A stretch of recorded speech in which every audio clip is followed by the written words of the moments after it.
Saat Donald Trump mulai menjabat sebagai Presiden AS, kondisi Uni Eropa sedang terpuruk. Kepercayaan publik rendah, Inggris baru saja keluar dari keanggotaan dan ekonomi belum sepenuhnya pulih. Tapi alih-alih makin terpecah, negara-negara Eropa justru semakin kompak. Sikap keras Trump terhadap Eropa membuat banyak negara merasa harus saling mendukung. Mereka mulai kerjasama lebih erat di bidang militer, perdagangan, dan kebijakan luar negeri. Bagaimana bisa kebijakan Trump mempererat negara-negara Eropa? Simak selengkapnya dalam video berikut.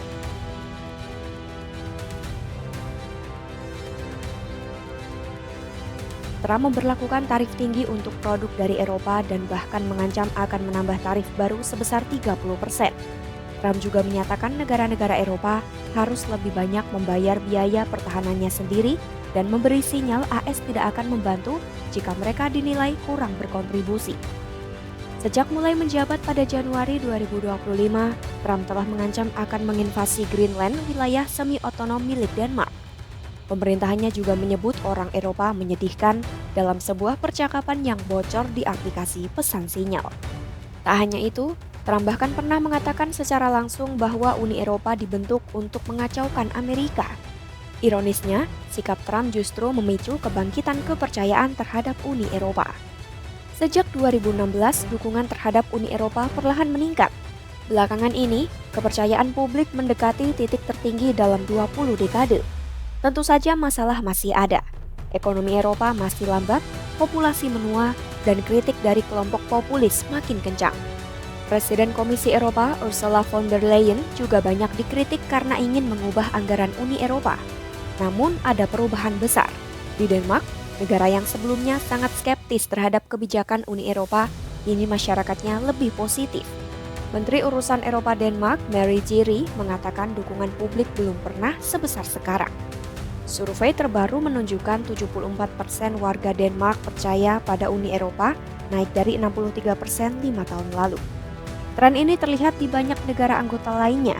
Peningkatan kepercayaan ini bukan hanya karena Trump. Keberhasilan Uni Eropa dalam menangani pandemi COVID-19 termasuk urusan vaksin juga memberi dampak positif. Invasi Rusia ke Ukraina juga menyadarkan banyak orang bahwa keamanan mereka bisa terancam dan sikap kasar Amerika terhadap Eropa seperti yang diungkapkan oleh John Flake dari Atlantic Council ikut menyatukan negara-negara Eropa. Menurut Flake, ada kesadaran bahwa semua negara Eropa sebenarnya kecil sehingga mereka perlu bersatu dan menggabungkan kekuatan. Tarif yang tidak adil dan tuduhan Uni Eropa bukan sekutu yang baik juga menjadi salah satu alasan mengapa banyak negara termasuk Denmark mulai mengalihkan dukungan ke Uni Eropa.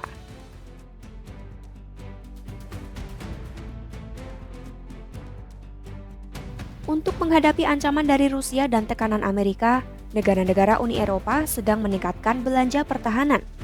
Tapi karena anggaran nasional terbatas, Uni Eropa turun tangan dengan program pinjaman bersama senilai 150 miliar euro untuk membantu negara anggota membeli perlengkapan militer. Uni Eropa juga memberi kelonggaran aturan anggaran agar negara-negara bisa menaikkan anggaran pertahanan mereka. Kerjasama antar negara juga semakin baik. Jerman dan Prancis bekerja lebih erat, terutama setelah Friedrich Merz terpilih sebagai Kanselir Jerman pada Mei 2025. Bahkan Inggris yang sudah keluar dari Uni Eropa ingin ikut serta dalam proyek pertahanan bersama. Peneliti dari Council of Foreign Relations, Matthias Mattich, mengatakan Eropa merasa rentan karena ditinggalkan Amerika, maka mereka berpikir harus lebih mandiri. Selain pertahanan, ancaman perang dagang dari Trump juga menyatukan Eropa. Uni Eropa melalui Komisi Eropa mewakili semua 27 negara anggotanya dalam negosiasi perdagangan. Karena bersatu, Eropa punya kekuatan besar sebagai ekonomi terbesar ketiga dunia. Awalnya Trump berharap bisa membuat kesepakatan langsung dengan negara seperti Jerman. Tapi, para pemimpin Eropa justru memilih bersatu. Contohnya Perdana Menteri Italia, Giorgia Meloni. Ia berasal dari kelompok kanan yang dulu sering mengkritik Uni Eropa. Tapi saat berkunjung ke Gedung Putih, ia justru menunjukkan sikap pro-Uni Eropa. Saat Trump mengancam tarif 30%, Meloni menanggapinya dengan percaya diri dengan menyebut Eropa punya kekuatan ekonomi untuk menegosiasikan kesepakatan yang adil. Ursula von der Leyen juga aktif menjalin kerjasama dagang dengan negara-negara lain seperti Meksiko, Korea Selatan, dan Indonesia. Presiden Indonesia Prabowo Subianto dalam kunjungannya ke Brussels bersama von der Leyen juga menyampaikan hal serupa. Kini setelah dukungan terhadap Uni Eropa meningkat, tugas berikutnya adalah membuktikan mereka memang bisa diandalkan. Eropa harus menjadi lebih kuat secara ekonomi, sementara AS menawarkan pasar keuangan besar dan Cina terus unggul dalam teknologi.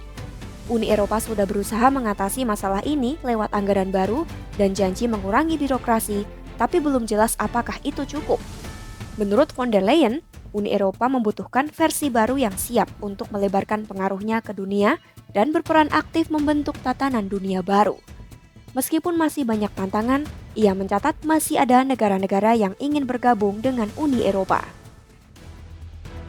Pada akhirnya, Trump mungkin tidak pernah bermaksud menyatukan Eropa, namun melalui tarif yang memberatkan, ancaman militer, dan pernyataan-pernyataan yang merendahkan, ia tanpa sengaja telah menjadi faktor pemersatu bagi negara-negara Uni Eropa. Sikap konfrontatif Trump melahirkan sebuah Uni Eropa yang lebih kompak dan lebih siap menghadapi dunia. Simak terus berita global terkini hanya di YouTube Kompas.com.